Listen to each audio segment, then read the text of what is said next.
Hello friends, welcome to my YouTube channel. So friend, आज हम इस वीडियो में डिस्कस करने वाले हैं MA previous year English literature paper second के पेपर के बारे में। ये जो पेपर है ये 2023 का पेपर है। इसमें आज जो भी क्वेश्चन आए हैं उन सब के जो आंसर है वो हम इस वीडियो में डिस्कस करेंगे। सो स्टार्ट करते हैं। सबसे जो पहला क्वेश्चन है वो आया हुआ है, what is the name of the host in the prologue to Canterbury Tales. तो इसमें जो होस्ट है उसका नेम बताना था और उनका नेम है हैरी बेली। इसके बाद नेक्स्ट क्वेश्चन है, डिफाइन मेटाफिजिकल कंसीट। मेटाफिजिकल का क्या मीनिंग होता है? इस फिजिकल वर्ल्ड से बाहर, मेन यानी कि जो भौतिक संसार है उससे डिफरेंट जो स्पिरिचुअल वर्ल्ड होता है उसके बारे में। एंड कंसीट का मीनिंग होता है कंपैरिजन दो चीज़ों के बीच में, लेकिन ये जो कंपैरिजन होता है ये बेमेल होता है। जिसका कहते हैं ना, दो ऐसी चीज़ें जिसके बीच में कंपैरिजन किया ही नहीं जा सकता, उन चीज़ों का कंपैरिजन करना, जो कि जॉन डन करते थे। तो जॉन डन फेमस है कंसीट को लेकर। अगला क्वेश्चन है, what is the central idea of the poem the flea. तो अगर आपने फ्ली पोइम के बारे में पढ़ रखा है तो ये जॉन डन की पोइम है, जिसमें जॉन डन है जो वो अपनी बिलव्ड से फिजिकल लव करना चाहते थे।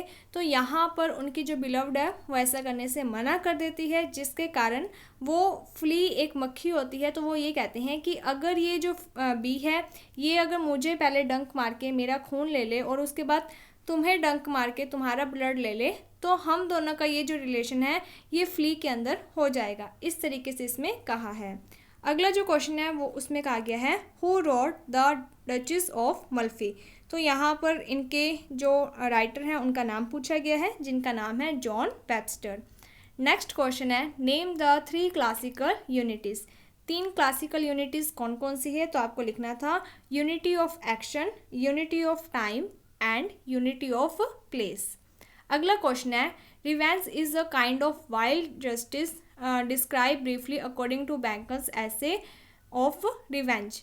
तो यहाँ पर इन्होंने कहा है कि अगर कोई इंसान किसी दूसरे के इंसान के साथ धोखा कर देता है तो वो जो पर्सन है उससे रिवेंज नहीं लेना चाहिए, क्योंकि अगर वो रिवेंज ले रहा है तो वो किस तरीके की जस्टिस कर रहा है? एक वाइल्ड जस्टिस, कि उसने थप्पड़ मारा तो आपने जाकर थप्पड़ मार दिया।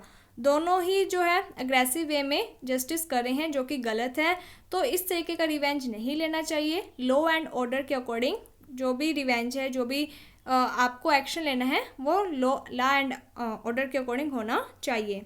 इसके बाद अगला क्वेश्चन है, who is the king of France rival suitor for the hand of Cordelia. तो इसमें किंग का जो नेम है वो पूछा गया है। तो इनका जो नाम है वो आएगा ड्यूक ऑफ बुरंडी। इसके बाद नेक्स्ट क्वेश्चन है, name the play in which we come across the theme of sin, redemption and damnation. तो ये सिन वाली बातें कहाँ पर हुई थी? तो अगर आपने डॉक्टर फोस्टर्स का प्ले है उसकी समरी पढ़ रखी है तो आपको इजी वे में पता चल जाएगा। इसके बाद अगला क्वेश्चन है, what does fully say about prudence. कि जो फुली है वो प्रूडेंस के बारे में क्या कहती है? प्रूडेंस का मीनिंग होता है बुद्धिमत्ता। तो यहाँ पर जो फुली है वो वार्न करती है कि ज़्यादा प्रूडेंस, बुद्धिमत्ता भी नहीं दिखानी चाहिए, क्योंकि अगर हम हर एक चीज़ को प्रैक्टिकल वे में लेंगे तो हम अपनी लाइफ को कभी इंजॉय ही नहीं कर पाएंगे, हम कभी सेल्फ लव नहीं कर पाएंगे। इसलिए हर एक चीज़ में अपना ज़्यादा दिमाग नहीं लगाना चाहिए, कुछ चीज़ों को फील भी करना चाहिए। ठीक है, तो उसके बारे में बताया है। अगला क्वेश्चन है, what do you mean by renaissance. Renaissance का क्या मीनिंग होता है? तो रिनेसा का मीन होता है rebirth, revival of art and literature. तो रिनेसा का मीनिंग क्या हो गया कि जब आर्ट और लिटरेचर में एक नए तरीके से लिखना स्टार्ट होता है तो वो जो टाइम पीरियड है उसे रिनेसा कहते हैं। इसके बाद है सेक्शन बी, जिसमें आपकी पार्ट फर्स्ट में 3 स्टैंजास आई थी, आपको 2 स्टैंजा करनी थी।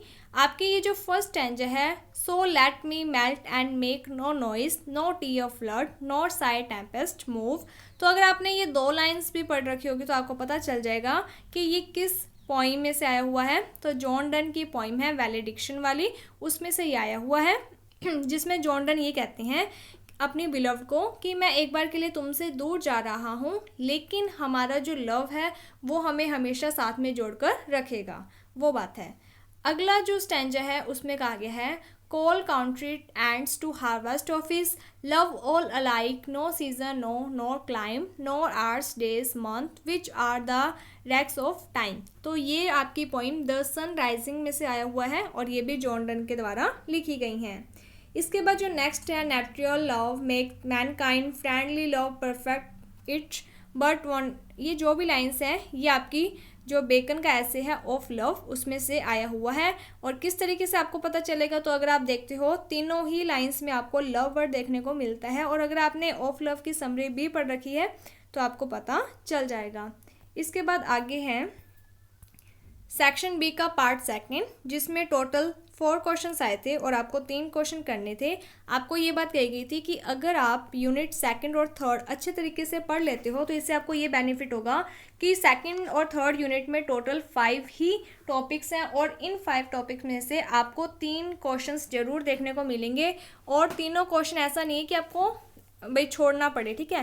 तो देखो 2 क्वेश्चन उसमें से सेक्शन बी के पार्ट बी में आ गए और 1 क्वेश्चन सेक्शन सी में आ गया। इससे आपको ये प्रॉफिट हो गया कि आपने 5 टॉपिक पढ़े थे और उन 5 टॉपिक में से आपको 2 क्वेश्चन सेक्शन बी और 1 क्वेश्चन सेक्शन सी में करने को मिल गया। और सेक्शन बी में टोटल 3 ही क्वेश्चन करने थे एंड सेक्शन सी में 2 ही क्वेश्चन करने थे। तो यहाँ पर जो पहला क्वेश्चन है वो आया था, write a critical appreciation of the poem the canonization.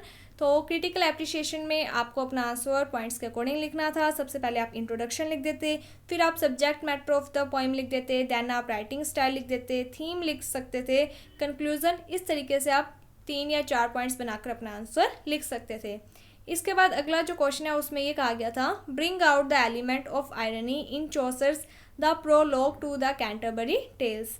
तो यहाँ पर सबसे पहले आपको ये बताना था कि जो चौसर हैं वो किसके लिए जाने जाते हैं, तो वो ह्यूमर के लिए, आयरनी, स्टायर, इन सब बातों के लिए जाने जाते हैं। उन्होंने ये जो लिखा है the prologue to the Canterbury Tales, इसमें भी बहुत सारी ऐसी बातें बताई हैं जिसमें आयरनी की फीलिंग आती है, ठीक है। थोड़ा बहुत चौसर के बारे में लिख के फिर आपने जो the prologue to the Canterbury Tales पढ़ा था वो बातें आप इसमें लिख सकते थे। इसके बाद नेक्स्ट क्वेश्चन था, briefly discuss the role of Bosola in the Duchess of Malfi. तो इसमें क्या है कि अब आपको ये लग रहा होगा कि यहाँ पर आपको कैरेक्टर स्केच इसका करना था और अगर आपने नहीं भी पढ़ रखा तो किस तरीके से आप अपना आंसर ये लिख सकते थे।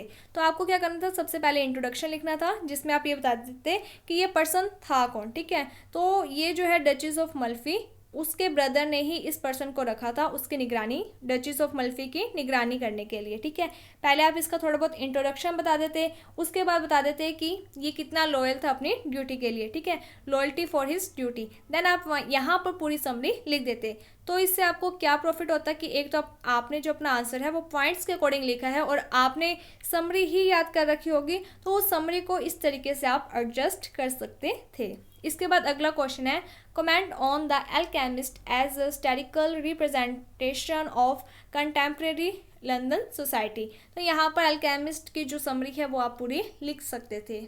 इसके बाद है सेक्शन सी। तो सेक्शन सी में 4 क्वेश्चन आए थे जिसमें से आपको 2 ही क्वेश्चन करने थे। आपको 1 क्वेश्चन तो आपने ये कर दिया होगा, डॉक्टर फोस्टस वाला कर सकते थे।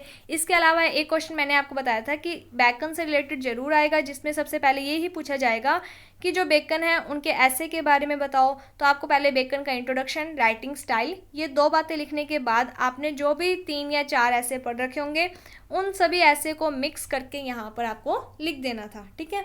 तो यहाँ पर 7th जो क्वेश्चन है उसमें कहा गया है, Chaucer give us a microcosm of English society in the prologue to the Canterbury tales.